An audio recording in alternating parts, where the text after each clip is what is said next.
खमीर का दृष्टांत। उसने एक और दृष्टांत उन्हें सुनाया। स्वर्ग का राज्य खमीर के समान है, जिसको किसी स्त्री ने लेकर 3 पसेरी आटे में मिला दिया और होते होते वह सब खमीरा हो गया। बाइबल का यह संदेश खमीर के दृष्टांत पर आधारित है। इसका जिक्र मत्ती रचित सुसमाचार अध्याय 13 और लूका 13 में किया गया है।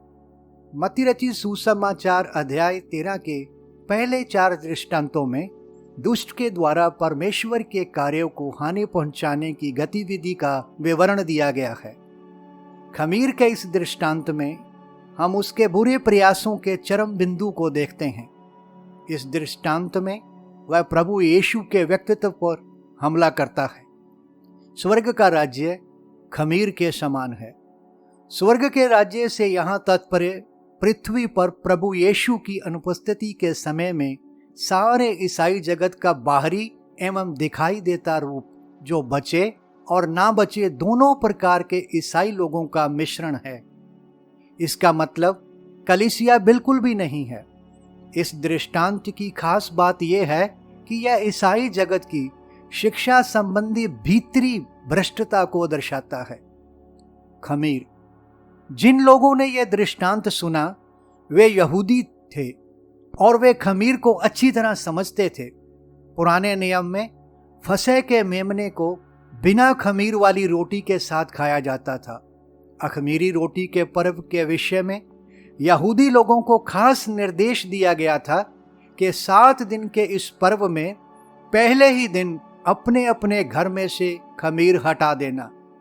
लेवी व्यवस्था अध्याय 2 की 11 आयत में लिखा है, कोई अन्न बलि जिसे तुम यहोवा के लिए चढ़ाओ खमीर मिलाकर बनाया ना जाए। खमीर उनके लिए बुराई का प्रतीक था। नए नियम में प्रभु यीशु ने खमीर के ऊपर बात करते हुए मुख्य रूप से 3 प्रकार के खमीर का जिक्र किया। पहला खमीर मत्ती अध्याय 16 आयत 11 में सदूकियों का खमीर, जो तर्कवाद एवं पदार्थवाद की बात करता है, क्योंकि सदूकी पुनरुत्थान में स्वर्गदूत और आत्मा के अस्तित्व में विश्वास नहीं करते थे। दूसरा खमीर मरकुस अध्याय 8 आयत 15 में हेरोदेस का खमीर, जो हेरोदेस के जीवन को पढ़ने के पश्चात स्पष्ट रूप से संसारिकता के खमीर की ओर इशारा करता है।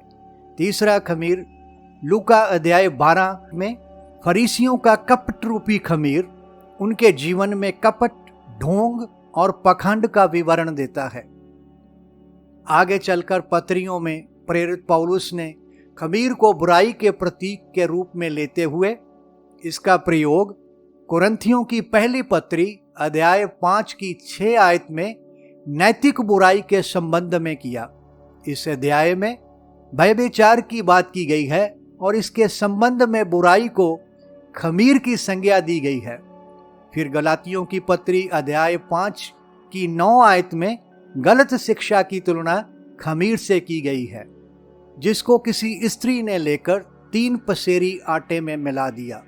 इस श्रृंखला के पहले 3 दृष्टांतों में बीज बोने में मनुष्य क्रियाशील था, परंतु यहाँ पर स्त्री है।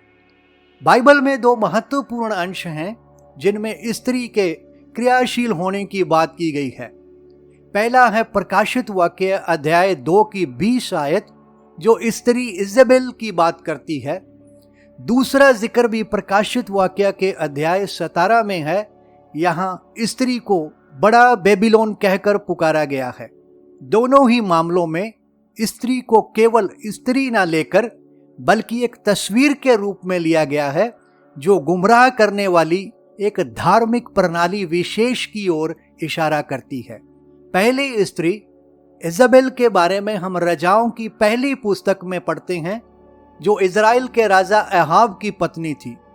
इन दोनों के वैवाहिक संबंध ने बाल देवता की उपासना को बढ़ावा दिया। आगे चलकर इस स्त्री ने राजा के अधिकार का खुद इस्तेमाल करके कत्ल करवाया। इस रीति से जब मसीहत में एक समय सांसारिक एवं राजनीतिक तत्व आ मिले, तब इस गठबंधन ने मसीहत को उस अवस्था में धकेल दिया यहाँ यह प्रभु यीशु के अधिकार से निकलकर एक गुमराह करने वाली प्रणाली विशेष से चलने लगी। इसके साथ साथ मूर्ति पूजा ने मसीहत में जोर पकड़ लिया, जो आज तक कायम है। दूसरी स्त्री बेबीलोन मसीहत का दूसरा दृष्टिकोण प्रस्तुत करती है, जिसमें गलत गठबंधन के चलते यह एक शक्तिशाली एवं दौलतमंद ताकत के रूप में सामने आई। बाइबल की शिक्षा के अनुसार स्त्री को पूरी अधीनता से सीखना चाहिए और उसे उपदेश ना करने के लिए कहा गया है, परंतु इजेबेल अपने आप को भविष्यवक्ता कहती है और उसके साथ साथ शिक्षक का काम भी करती है, जिसके परिणाम स्वरूप वह दासों को भरमाती है। बाइबल कहती है मसीह यीशु कलीसिया का सिर है, इस नाते कलीसिया को अपने सिर के अधीन रहना है।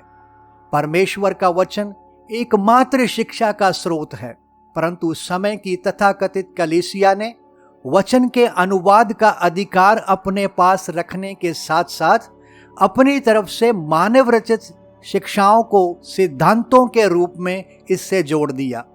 मसीहत के दो हिस्सों में बंट जाने के पश्चात इसमें और भी दल खड़े हुए जिन्होंने इसे दूषित किया, जिसको किसी स्त्री ने लेकर 3 पसेरी आटे में मिला दिया।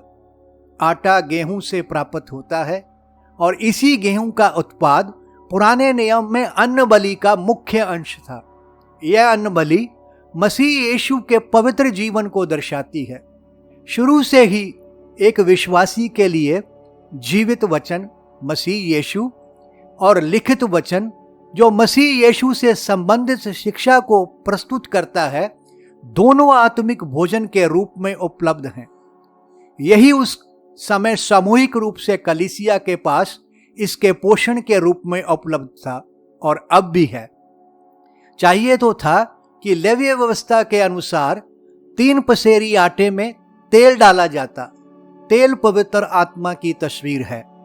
पवित्र आत्मा के विषय में प्रभु यीशु ने यूहन्ना रचित सुसमाचार में कहा, वह मेरी महिमा करेगा क्योंकि वह मेरी बातों में से लेकर तुम्हें बताएगा। आटे में तेल मिलाने से, पवित्र आत्मा को उसका बनता स्थान देने से प्रभु यीशु की महिमा होती, परंतु स्त्री के द्वारा आटे में खमीर मिला दिया गया। मिला दिया को मूल भाषा के अनुसार छिपा दिया भी लिखा जा सकता है। जैसा कि बाइबल की रोशनी में हमने पहले जाना कि अन्न बलि प्रभु यीशु के पवित्र जीवन के बारे में बतलाती है। यहां आटे में खमीर मिलाना प्रत्यक्ष रूप में प्रभु यीशु के व्यक्तित्व पर हमला करना है। उसके परमेश्वर होने पर, उसके देह धारण पर, उसकी क्रूस के ऊपर मृत्यु पर और उसके जी उठने और स्वर्गारोहण पर गलत शिक्षाओं के द्वारा हमला किया गया है। यह हमला ईसाई जगत के अंदर से ही शैतान के सेवकों द्वारा उनकी कार्य प्रणाली के द्वारा हो रहा है। इस खमीर ने उसके व्यक्तित्व पर प्रश्न चिन्ह खड़े किए हैं।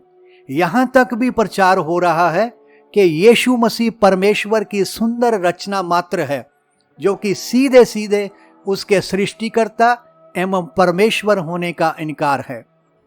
धोखे से बुराई को सच्चाई में छिपाकर सच्चाई को निष्प्रभाव किया गया और अब भी किया जा रहा है।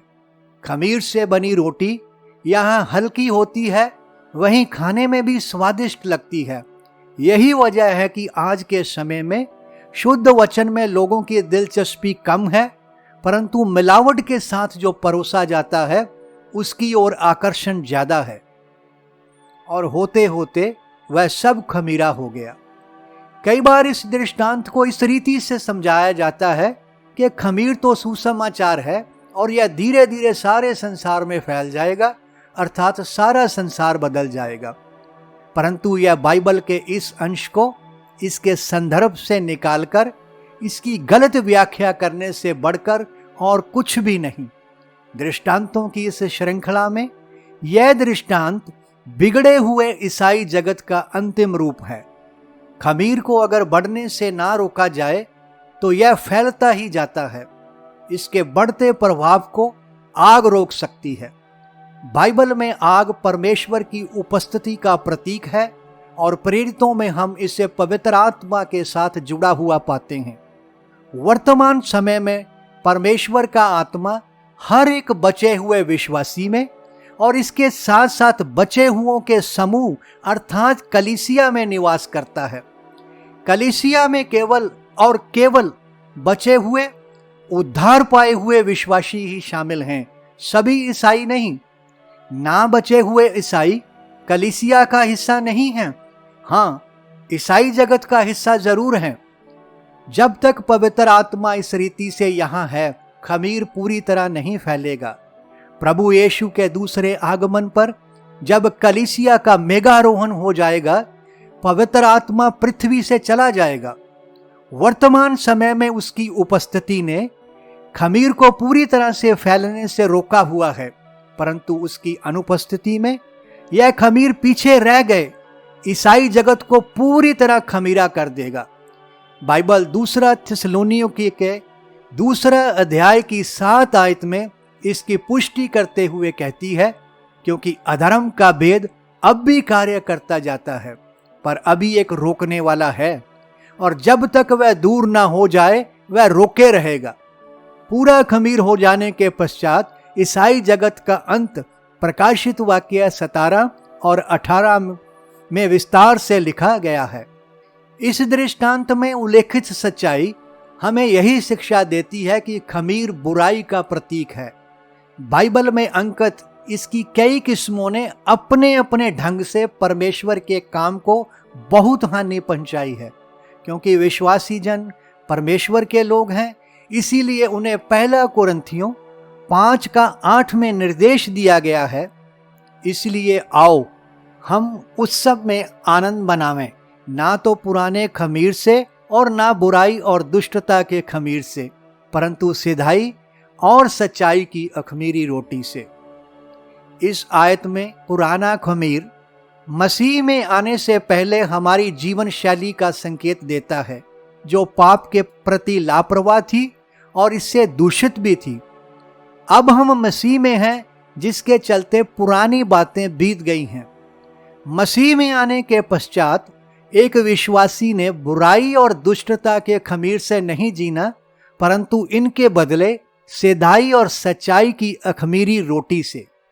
अखमीरी रोटी का पर्व 7 दिन मनाया जाता था। इस आयत के अनुसार यह एक विश्वासी के संपूर्ण जीवन की तस्वीर है। इस रीति से एक विश्वासी का सारा जीवन बिना खमीर के सिधाई और सच्चाई से संचालित होना चाहिए। बहुत से विश्वासी यह सोचते हैं कि अगर उनका जीवन सही है, सब सही है, परंतु यहाँ वे जाते हैं, वहाँ क्या शिक्षा दी जाती है उसे बाइबल की रोशनी में परखते भी नहीं और ना ही कोई प्रयास करते हैं। दूसरी तरफ ऐसे विश्वासी भी बहुत हैं जो शिक्षा के प्रति बहुत सावधान हैं, परंतु उनकी जीवन शैली ठीक नहीं। बाइबल यहाँ दोनों का संतुलन बनाकर चलने को उत्साहित करती है।